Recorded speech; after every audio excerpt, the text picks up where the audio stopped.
ओम साई राम भक्तों, शुभ गुरुवार। श्री साई चरित्र अध्याय 39 का द्वितीय भाग। हैप्पी नवरात्रा। आप सभी को माता रानी का आशीर्वाद सब सभी साई भक्तों पे बना रहे और बाबा के चरणों में सत सत नमन। तो चलिए अध्याय शुरू करते हैं। बाबा का संस्कृत ज्ञान, गीता के एक श्लोक की बाबा द्वारा टीका, समाधि मंदिर का निर्माण।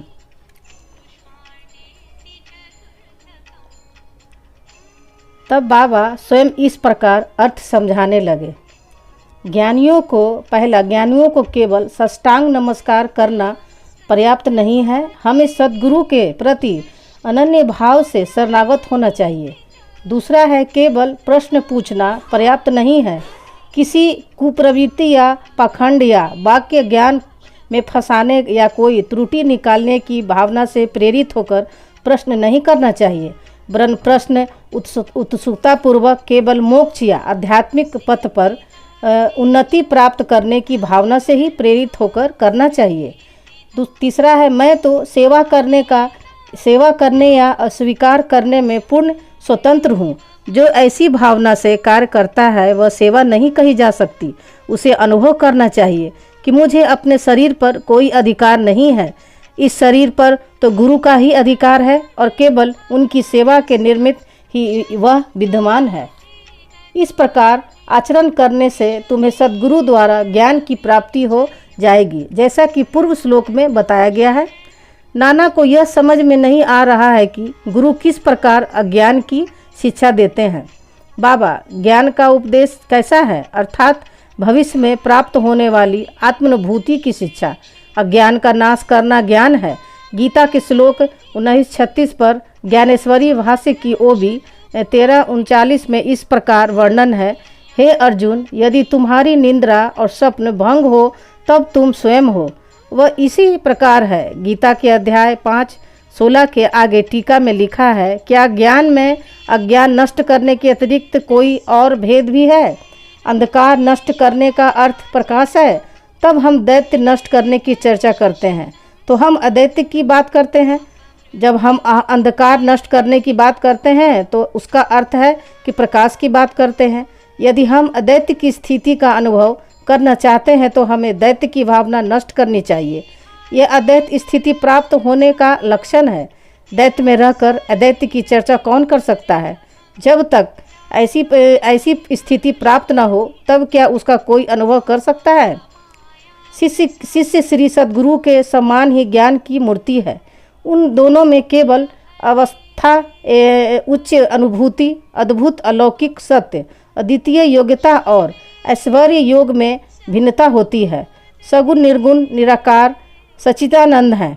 वस्तुतः वे केवल मनुष्य जाति और विश्व के कल्याण के निमित्त स्वेच्छापूर्वक मानव शरीर धारण करते हैं, परंतु नर देह धारण करने पर भी उनकी सत्ता की अनंतता में कोई बाधा उपस्थित नहीं होती।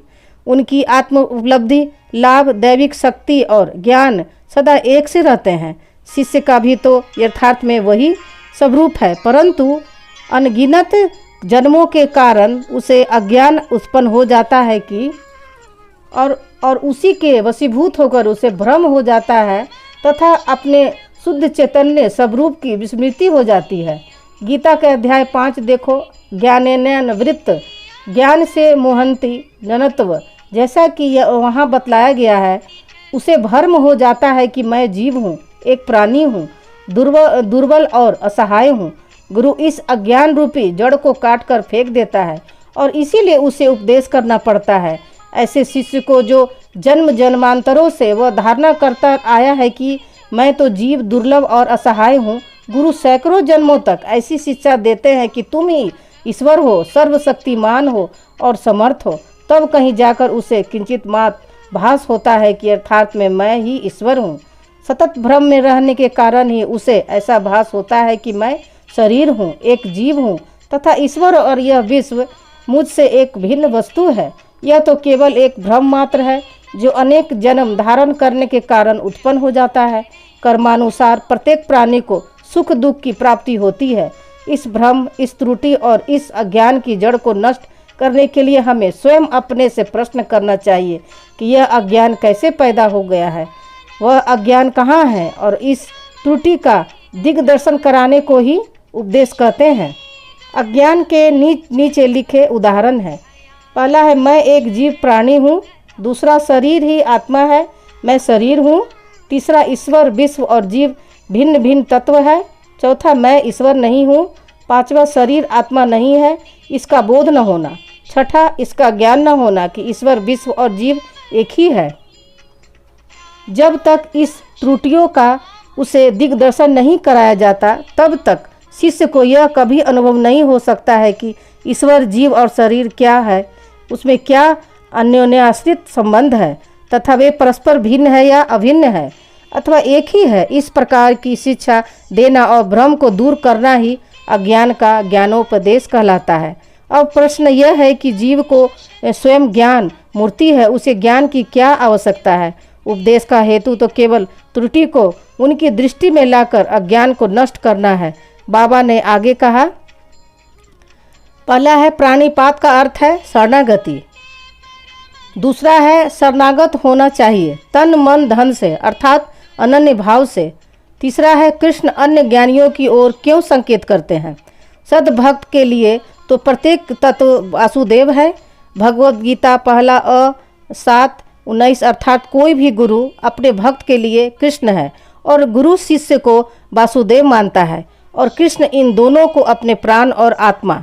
भगवत गीता अ 7:18 पर ज्ञानदेव की टीका, चूँकि श्री कृष्ण को विदित था कि ऐसे अनेक भक्त और गुरु विद्वान हैं, इसीलिए उनका महत्व बढ़ाने के लिए ही श्री कृष्ण ने अर्जुन से ऐसा उल्लेख किया है।